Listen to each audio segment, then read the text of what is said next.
West ডিসপোজেল প্ৰথমতে আমাৰ লখিমপুৰ অসমৰ প্ৰথম নগৰ আছিল যোনে লিগেসি ওয়েস্ট তাৰমানে জমা হৈ থকা ওয়েস্টখিনি ডিসপোজ কৰিব পাৰিছিলে যিটো জায়গাত আগত লিগেসি ওয়েস্ট আছিলে সেই জায়গাখিনি কেতিয়া আমি এটা আৰবান ফৰেষ্ট কৰিম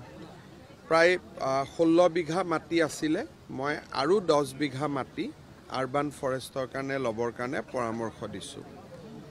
লিগেসি ওয়েস্টখিনি ডিসপোজ হোৱাৰ লগে লগে প্ৰতিদিনে জমা হোৱা আৱৰ্জনাখিনিও ডিসপোজেলৰ কাৰণে নতুন ইউনিট এটা আজি লখিমপুৰত আৰম্ভ হ'ল তাক শুভ উদ্বোধন কৰাৰ আমাৰ সৌভাগ্য হ'ল লখিমপুৰৰ যিটো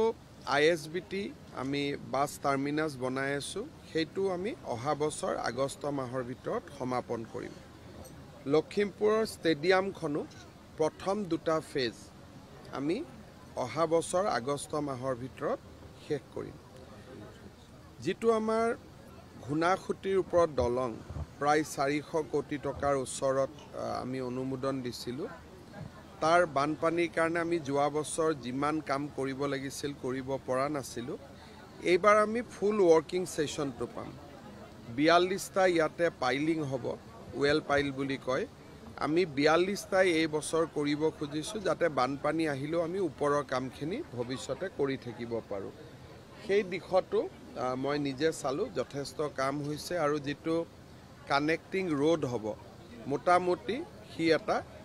স্বৰূপ ইতিমধ্যে পাইছে শেষত আমি লখিমপুৰত যিখন আৰবি হ'ব তাতো অলপ মাটিৰ কাৰণে কাম আগবাঢ়িব পৰা নাই এতিয়া আৰবিখনো মই সৰজমিন চাই যাতে আৰবিখনৰো মাটি অধিগ্ৰহণ প্ৰক্ৰিয়া আৰু আমি অহা এমাহ দুমাহৰ ভিতৰত কাম আৰম্ভ কৰিব পাৰো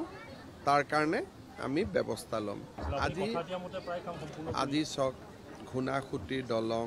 West disposal urban forest ISBT stadium ব্ৰহ্মপুত্ৰৰ উত্তৰ পাৰত কোনো চৰকাৰৰ দিনত কেতিয়াও ইমান ডেভেলপমেন্ট হোৱা নাছিল এতিয়া আইন মহাবিদ্যালয়খনো ৰেডি হৈ গ'ল লখিমপুৰ কলেজ বিশ্ববিদ্যালয় হ'ব মেডিকেল কলেজত নাৰ্সিং কলেজ এখনৰ কাম আমি আৰম্ভ কৰিম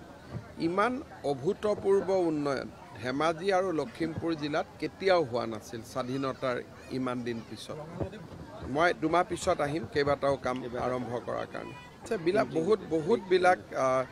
সাৰ্কিট হাউস আছে নতুন DC অফিস আছে বহুত বিলাক কাম আৰু লাইনত আছে জেলখন উঠি যাব